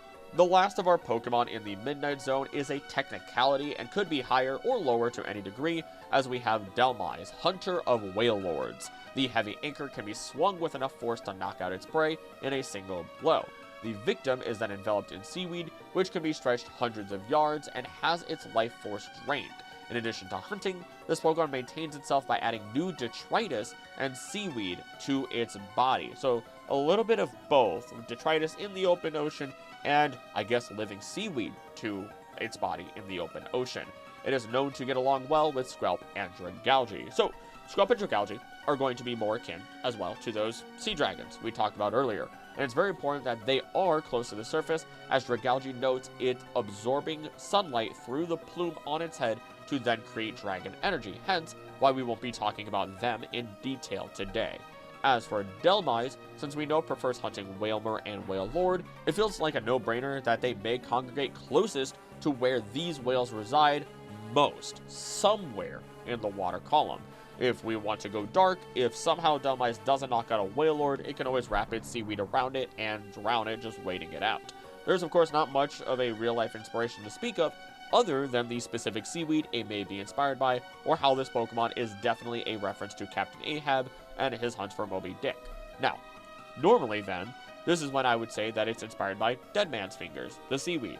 But a 10-month-old comment explaining something far more convincing had my attention, and yes, I remember the comment, and this is proof that since I always claim I read every comment, even if I don't respond, again, this is the proof. Avenel the Clock Friend says, in terms of what I would use as a real-life reference for what it might be Dhelmise closely resembles stalked kelp, Pterygophora californica, which is most similar in shape given how a few blades branch from the pneumocyst, much like Dhelmise's extend from around its quote-unquote nose or the base of the chain when extended, as well as ribbon kelp Neurocystis luteana, I'm going to assume I said that right, which is closer to its length and is also somewhat comparable in shape. And I can say nothing but I agree, especially as these would be more akin visually to the types of seaweed that even Dragalge would be inspired by, making it easy to understand why they would have cooperative bonds with each other. Nothing else to say here unless seaweed magically starts attacking whales and humans in the real world, so let's take a step into the semi-final zone of the deep sea and go a little bit darker, shall we? I don't know how much darker I can get before it starts to show too much of the graininess. So bear with me and assume that it's all the particulate matter going through the water. We're underwater, but just let me have my fun here. Now, the seafloor and water column from 3,000 to 6,500 meters, or 9,842 to 21,325 feet, this is why we use meters, in depth is known as the Abyssal Zone or the Abyss. Sunlight doesn't penetrate to these depths, so the waters here are extremely dark, and the animals that live here are often using bioluminescence to communicate. The seafloor itself consists of large plains broken by trenches, seamounts, and oceanic ridges. These features are the result of geologic activity. Trenches occur where one tectonic plate is subducted by another, or rather under another. Ridges are areas where new oceanic crust is formed by volcanic activity and two plates are moving apart. Seamounts, individual underwater volcanoes, form when a magma from a hotspot in the mantle below pushes its way up through the crust. Repeated eruptions build ever taller undersea mountains. When these eruptions persist long enough, mountains continue to grow, extending beyond the abyss into shallower waters, even creating volcanic islands when they break the water's surface. The abyss is largely unexplored, but we know it contains animals found nowhere else on Earth. It's also abundant in minerals frequently used in manufacturing. The bottom at these depths accounts for about 1/3 of the planet's sea floor. The sheer size of this area, coupled with the challenges of descending to depths where water pressure can reach 600 atmospheres, makes exploration difficult, but by no means impossible. Thank you again, Woods Hole Oceanographic Institution, and now, our Pokemon. With a massive range, Lumineon has a few inspirations and dex entries that allow us to place it this deep, as they can be found between 900 and 4,700 meters. Lumineon are known to travel in schools, and although it can be found near the water's surface, it usually makes its home deep in the ocean, where it walks along the seafloor using the fins on its chest. This behavior helps it to avoid predators. Lumineon attracts its prey by flashing the patterning on its wing-like fins, although this behavior also attracts ferocious fish Pokemon that Lumineon itself is prey to. It typically competes with Lantern for food, such as Staryu and Starmie. It's through this connection of Lumineon and Lantern competing that we know for sure that they belong this deep in our watery list of critters. Its ability to walk on the seafloor is reminiscent of the deep-sea tripod fish, which tripods itself similarly to a tripod, hence the name. I don't know why I said it like that, whatever. Known as a stilt walker, in other words, this unusual fish perches over the substrate in the deep ocean floor most of its life, hunting for food. Using 3 elongated projections from its modified fins, it stands over the seafloor like a tripod, giving it its common name, tripod fish. Tripod fish spends most of their lives perched on its fins on the ocean floor waiting for a meal to come by. It depends on its long and feathery pectoral fins to alert it when it senses food. Acting as hands, these long pectoral fins will then capture the food and direct it towards its mouth, which has a large gape. They will eat small planktonic crustaceans, zooplankton, and any tiny organisms that drift through the current. To increase its chances of obtaining food, the tripod fish faces into the direction of water movement, staying still and waiting for the food to arrive to it. So, Lumineon is definitely more aggressive in terms of hunting, which isn't saying much since the tripod fish does just kind of stay almost perfectly still. The elongated pelvic and caudal fin rays found on the tripod fish are an adaptation that has allowed these fish to hunt effectively so close to the deep ocean floor.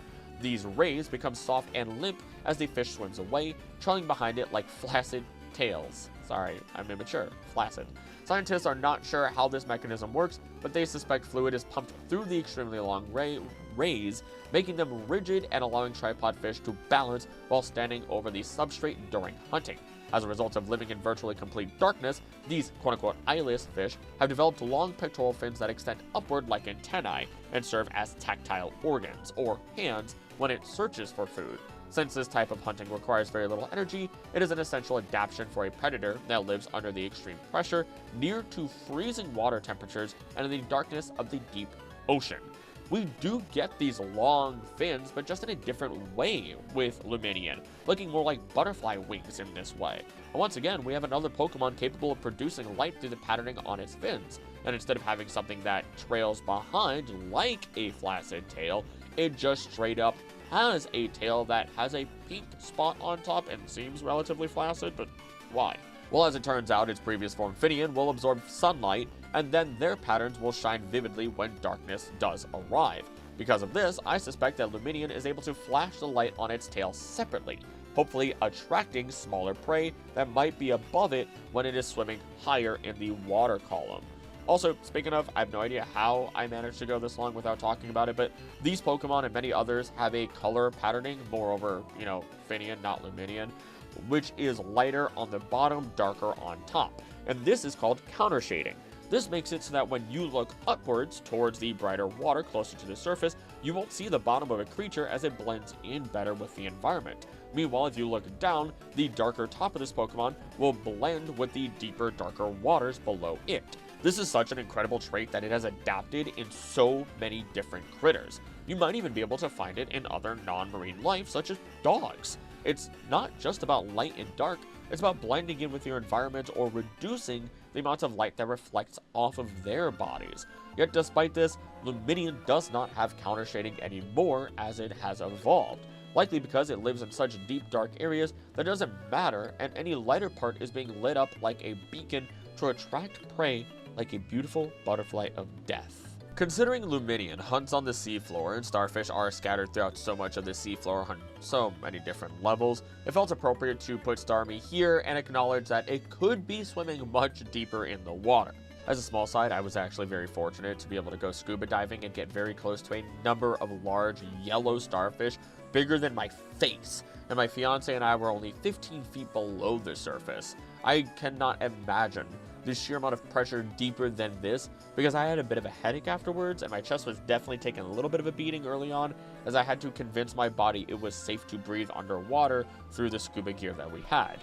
Now, most of Starmie's entry talks about it being extraterrestrial and sending signals beyond the stars, yet it finds itself to feel very at home deep within the darkness of our waters. I guess this makes perfect sense considering the god of space, being Palkia, is a water type. We really only see it so deep in the water in the side games as opposed to anywhere else, such as when we see it in Mystery Dungeon or Pokemon Snap. We could also look at a number of different sea stars like the Pisaster Ocraceus for purple color, or the Sunflower Sea Star thanks to the ridiculous number of arms it has while also being purple, but it seems most appropriate to accept it as a general starfish from space now finding a home in our waters, naturalizing to the ecosystem as to not be an invasive species, which actually that's kind of wild when you think about it. We have so many Pokemon that are invasive species from all over the world, but the starfish from space has been around assumedly long enough that it is completely naturalized and isn't considered invasive.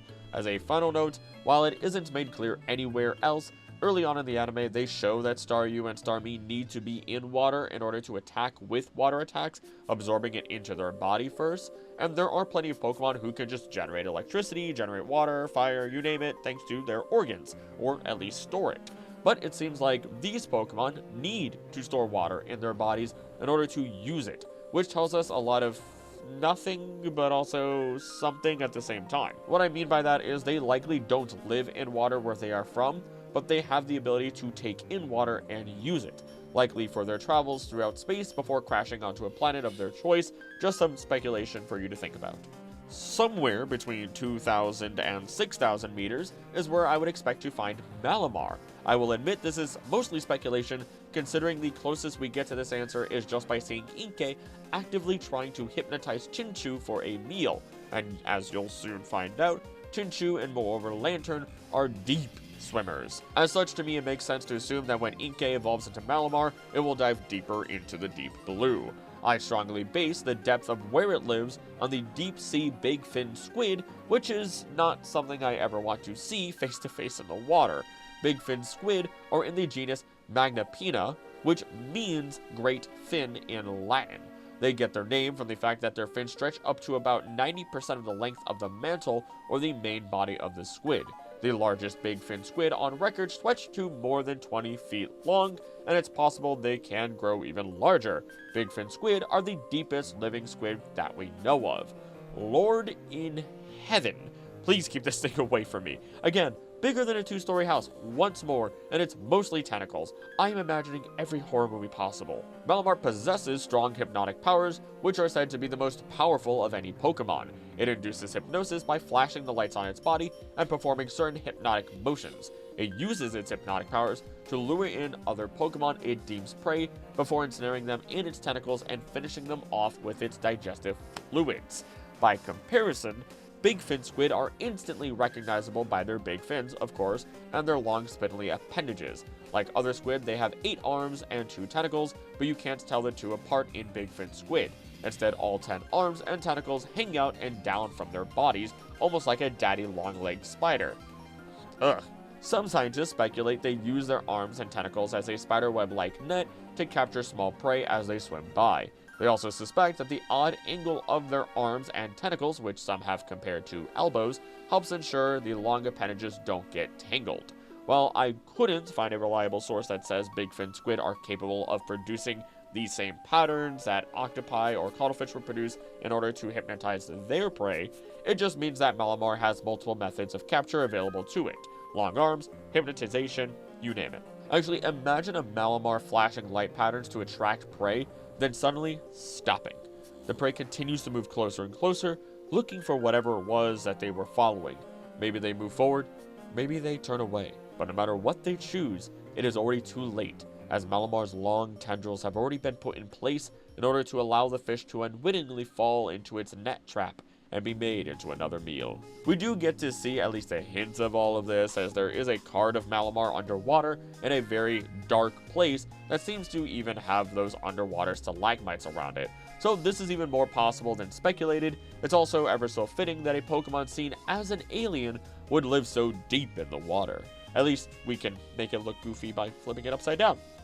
Nope, never mind. I take it back. I'm somehow even more intimidated. Though at least its Mega looks like a very fat wizard with a funny hat, so we're a little saved there, even though its powers are more horrifying. We are at the end of the Abyssal Zone, and thanks to its dex entry, we know that Lantern likes to live 5,000 meters down under. Although you might ask, what about Chinchou? Well, it seems like they stay closer to the surface. Hard to say where, since they have adapted to walking on land, so they may literally just be found in the first 100 meters until they evolve, which is also why we would see it being hunted by Inkay within Snap, so, you know, a range, as many of these Pokemon have. Also think this is the 3rd video in a row where Lantern has been brought up, so it's getting a lot of spotlight, which it deserves. It's a cute Pokemon, minus the horrifying things it can do, which inside its orbs are bacteria that produce light by absorbing Lantern's bodily fluids. It lures prey using the glow, then blinds them by using an intense flash before it swallows them whole. The flash it creates is visible on the surface from a depth of over 3 miles or 5 kilometers, which is why we know how deep it lives under the water. This has earned it the nickname the Deep Sea Star. Lanturn competes with Lumineon when catching its prey Starmie.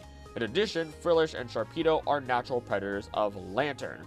So, at least by these standards, we know that Sharpedo and many of these other Pokemon can dive even deeper into the waters of the world, or Lanturn is getting caught on its way up to the surface since we have seen it depicted at the surface.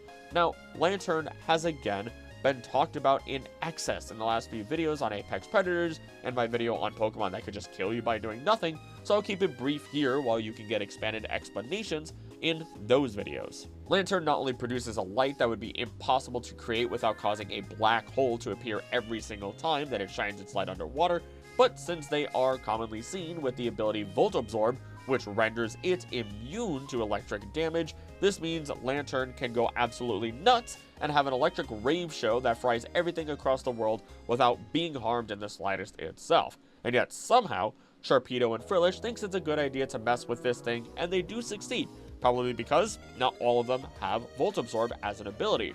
We can then actually watch this happen in Snap and have to work to free it from a Frillish. Though this does lead us to one other very special Pokemon taking a rest this deep underwater, as the Lanturn thanks us, but we'll return to that Pokemon later. For now, understand that you don't want to run into Lanturn underwater. It's just bad news. But of course, we have to talk about deep-sea anglerfish before we move on to our final section of the day. There are over 200 species of deep-sea anglerfish, from the recognizable toothy jaws of the black sea devil to the bottom-dwelling sea toads. Deep-sea anglerfish come in all sorts of shapes and sizes. Meals in the deep sea may be few and far between, but the anglerfish have adopted a unique strategy to find their next meal. Instead of expending energy to hunt their prey, deep-sea anglerfish have developed a fishing pole-like rod that projects from their head. At the end of the rod is a sac of bioluminescent bacteria that glows brightly in the dark. The light attracts prey towards the anglerfish's waiting mouth, acting like the anglerfish's own meal delivery service. Thank you, Monterey Bay Aquarium. We'll also note that anglerfish have the capacity to eat prey twice their size by having expandable stomachs and bones that will shift to accommodate the massive size of the prey, hence why we get Stockpile on evolution for this Pokemon. This is another great adaptation because you never know when your next big meal is, so you gotta eat every scrap and morsel of whatever you find. It's also cool to know that bacteria fuel the anglerfish light, which is the direct inspiration for how Lanturn produces its light. Okay, I can't get it much darker than this without compromising the video quality further, so maybe I'll do something in post that I can't see here, but you will if you're watching and not just listening. But, welcome to the Hadal Zone. One more time from Woods Hole Oceanographic Institution. In most areas, the ocean floor lies 4,000 to 6,000 meters, 13,000 to 20,000 feet, deep below the surface. But deep ocean trenches can extend this depth to 11,000 meters, 36,000 feet. The region extending from 6,000 to 11,000 meters is called the Hadal or Hadal-Pelagic Zone after Hades, the Greek god of the underworld. This zone occurs only in trenches. Combined across all oceans, they make up an area about the size of Australia. The Hadal Zone is characterized by extreme depth and pressure, temperatures that hover just above freezing, and complete darkness, at least in terms of light from the sun. Bioluminescence once again allows organisms in the ocean depths to communicate. Walls of trenches are steep and descend through a gradient of depths and pressures, creating a variety of habitats along the slope. Trenches most often occur where one tectonic plate is subducted under another, creating long, narrow submarine canyons. Movements of one plate over another can cause earthquakes and tsunamis that affect people on land, and understanding tectonic motion is essential for warning people who might be affected. More often, however, Earth's Hadal seafloor is found mid-plate in regions that have never been explored. These steep walls leading to Hadal regions are home to life forms found nowhere else on Earth. Studying these organisms can help us better understand adaptation to extreme environments. Some of these organisms rely on chemical energy from hydrothermal seeps along the ocean floor. Others depend on carbon-based matter that falls from upper layers of the ocean. Accumulation of carbon along the base of the trenches may play a key role in the carbon cycle and climate regulation. Exploring the Hadal Zone will advance knowledge that can be used when exploring oceans beyond Earth, such as those on the moons of Jupiter and Saturn. Thank you for taking this trip with me, dear viewer. It's time we look at who our most extreme ocean dwellers really are, and I have a feeling you may be able to predict most, if not them all. Frillish is a hedopelagic Pokemon which lives in dens about 5 miles or 8 kilometers under the sea surface. Because of this, it can cope with extremely dark and highly pressurized sea conditions. It is carnivorous, gently floating around in waves until it can strike its prey. It makes its victim numb with the use of its poison spikes and takes it to its deep den. Its arms are filled with tens of thousands of poisonous stingers, and the female Frillish are stated to have slightly longer stingers on their arms.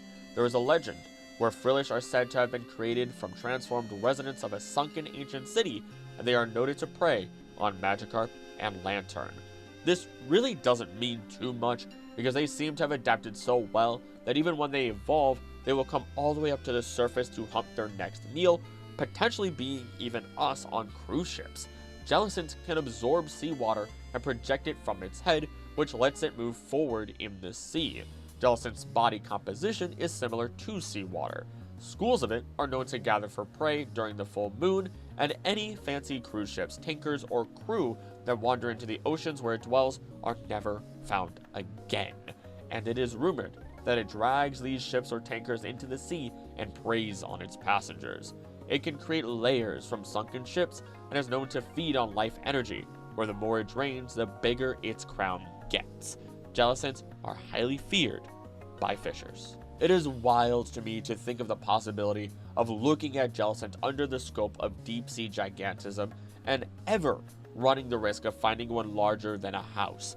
I wouldn't even want to know the kill count it would have in that scenario. Now, both of these Pokemon, or rather this Pokemon as a whole, is likely inspired by Stygiomedusa, also known as the Phantom Jelly, a very rarely seen deep-sea jellyfish with fabric-like arms. They're actually very pretty in the correct light, and I mean only in the correct lighting, because the second we look at one in the dark, I feel like I'm staring at my next sleep paralysis demon. From Discover Wildlife, we have a story from a submersible pilot, Josh Pons.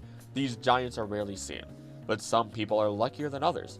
Josh Pons, a submersible pilot for a Viking expedition, has seen 8 of these leviathans over 3 seasons in the Antarctic. Spotting one is almost entirely a matter of luck, says Pons. For example, one of my colleagues even saw 2 on a single dive at an unusually shallow site of just 80 meters deep. It was our first sighting after 56 dives. With tentacles that can trail on for 10 meters, giant phantom jellyfish can grow longer than a bus. Even though things appear smaller out of the sub-windows due to refraction, these colossal jellies make any other marine life around them look tiny. As you approach, their scale becomes astonishing, he says. They tower over the seafloor life around them, dwarfing even the tallest barrel sponges and corals. And yes, you did hear that right earlier, by the way, it was seen as little, which was very strange, at 80 meters deep. Though it has been seen at much deeper levels than this, more specifically, I speak of the giant phantom jelly and not just regular old Stygiomedusa, which I might be making a mistake and it might be the same thing anyway, because of common names making me a little confused sometimes, but bear with me. Out of the darkness of the ocean's midnight zone, Mbari's remotely operated vehicle, Doc Ricketts, spots a billowing crimson curtain. Moving in for a closer look, the submersible's lights reveal the giant phantom jelly, Stygiomedusa gigantea. The bell of this deep-sea denizen is more than 1 meter, just the bell, 3.3 feet across, and trails 4 ribbon-like oral or mouth arms that can grow to more than 10 meters, 33 feet in length. Mbari's roves have logged thousands of dives, yet we have only seen this spectacular species 9 times. The first specimen of the giant phantom jelly was collected in 1899, but it was not until 60 years later that scientists recognized this as a new species. Even now, scientists still know very little about this animal. They are typically found in the midnight zone, despite Frillish and Jellicent existing much deeper. I never thought I would be intimidated by jellyfish, and I kinda hope some of you are too, so I don't feel alone on this one, because that's a very large and spooky looking jellyfish. I hope you're ready for another jellyfish and the final non-legendary of this video, because while Tentacruel floats on the water surface, Tentacruel lives in complex rock formations on the ocean floor and traps prey using its 80 tentacles. Its orbs will glow when agitated, excited, or when it's about to release a supersonic blast, which we can see in Snap how sensitive it is to ultramagnetic waves amongst many other Pokemon, as they immediately and always respond to us running a scan in any area that Tentacruel reside in. Its prototype English name was literally Man-O-War, which then takes direct inspiration from the Portuguese man-o-war jellyfish. From NOAA, the Portuguese man-o-war, Phacelia phasalis, is often called a jellyfish, but is actually a species of Siphonophore, a group of animals that are closely related to jellyfish. Egg on my face calling it a jellyfish. Oops. A Siphonophore is unusual in that it is a colony of specialized genetically identical individuals called zooids, or zooids, depends on how you want to say it, clones, with various forms and functions all working together as one. Each of the 4 specialized parts of a man-o-war is responsible for a specific task, such as floating, capturing prey, feeding, and reproduction. Found mostly in tropical and subtropical seas, men-o-war are propelled by winds and ocean currents alone, and sometimes float in legions of 1,000 or more. The number of tentacles a jellyfish has varies by species according to Marine Conservation Society. Many have 4 to 8 tentacles hanging from their bell, but some species can have hundreds or thousands. While the Ikuranji box jellyfish, Malokinji, only has 4 tentacles, lion's mane jellyfish, Cyanea capillata, have up to 1,200. I don't even want to imagine what it would be like to touch that or get caught in it. It just kind of looks like a fiberglass installation. Despite this connection though, and seeing some instances of deep sea Tentacruel and Tentacruel, the man-o-war is noted to live between 30 and 50 meters. I still place it here because we at least get to see Tentacruel and Frillish get into a relationship in Snap in like a ballroom dance situation, and I can't ignore that. Even though they are in entirely different age groups and can't mate, I believe in their love. You likely have known since the beginning that Lugia would be one of our deepest denizens of the deep, a Pokemon that is so powerful that it ultimately banished itself to the bottom of the ocean floor to prevent itself from accidentally causing more disastrous storms. It does eventually rise to the surface and learn to not cause problems, as we learned through Pokopia, but at least in Snap, we can feel minuscule compared to this absolute titan of a Pokemon. We are led to it by Lantern, and upon waking it up, it will glide through the water as easily as it flies. It swims around the big open section above ruins in the immediate next area, and seeing it arrive from the darkness ahead makes my heart skip a beat in awe and fear. Lugia has also indirectly been given the name of Watatsumi thanks to there being a Watatsumi's Den in Kalos that houses each of the original legendary bird Pokemon, making the tie incredibly clear. But if you want to know more about how legendary Pokemon line up with Shinto gods, you can check out that video after this one. Nevertheless, Lugia is cut and dry, being a feathered titan of the sea that I love, thanks to Pokemon Crystal being my first ever Pokemon game, which of course also plays a big part into why I love Suicune so much, but that's neither here nor there. How about we dive into our last Pokemon of the day? It should be no surprise that resting as close to the center of the earth while being underwater is Kyogre. While we are able to reach it through undersea caverns, Kyogre makes it very clear that it sleeps at the very bottom of the sea. More specifically, it is noted that within the seafloor cavern it is resting within, it is within a marine trench, which is exactly why I placed it in the Hadal Zone. Here is where it gathers energy from the planet itself, primal energy that will allow it to undergo primal reversion to attain its true full-powered form, and then some. Creator of the world's seas and oceans, a legendary whale that really draws inspiration from toothed whales like orcas, yet continues to have blue whale patterning. It has the alpha symbol strongly associated with it, giving us the beginning, the first in symbolic terms, the one that gave us the ability to dig into all these different Pokemon and animals in the first place, and giving us a complete circle to close out this video on, as many people believe water is where all life began, which, by all means, technically it is. So if you made it this far, thank you so much for watching. If you're new or returning and haven't subscribed yet, do so because there's tons of deep dives just like this, and that also is not a pun on purpose. I say that specific line of dialogue in every video, as I'm sure you'll find out. In addition, again, let me know your favorite water type from this video or your favorite water type in general. I love reading your comments, and it appeases the mighty algorithm alongside likes and shares. Thank you as well to members of the channel that you see on screen. Their support makes a massive difference and ensures I can take the extra time for videos super in-depth like this one. If you want behind-the-scenes info, early access to videos, and members-exclusive videos, become a member for as little as $3 a month. Lastly, one of my favorite comments from this past week comes from Kimi, who commented on the most recent collab video with Amaze Dragon, where we talked the entire time about how the Tapus fought against Alola's original king and saved the future of Alola. Kimi says, "Why do I get the feeling that the invitation to collab was something like this? Krillin, I have something I need to discuss. Amaze Dragon, only if you get me a lab coat first." It's simple. It's a simple comment, but I geeked out about the lab coat too, and the comments made me laugh. And before we started, I actually asked him, if I should wear my lab coat, because I didn't want to be weird and look like I'm quote-unquote teaching him or create some weird connotation, right? And he actually said, "Hold on, I think I have one." And I was all in. I was just so in. I told him that we're putting everything on hold until he finds it. And of course he found it. And it was such a fun little thing to do. And I might need to get more people to wear lab coats for collab videos and just do more collabs in the future. Maybe point your favorite people towards me and me towards your favorite people, because you know what? A nice, good, long discussion with some of your other favorites would be fun to do. And if you haven't watched that video, again, do yourself a favor. But for now, as always, thank you so much for watching. Don't do anything I wouldn't do. Don't do anything I would do. Please be nice to each other. I love you, and I'll see you next time. Bye.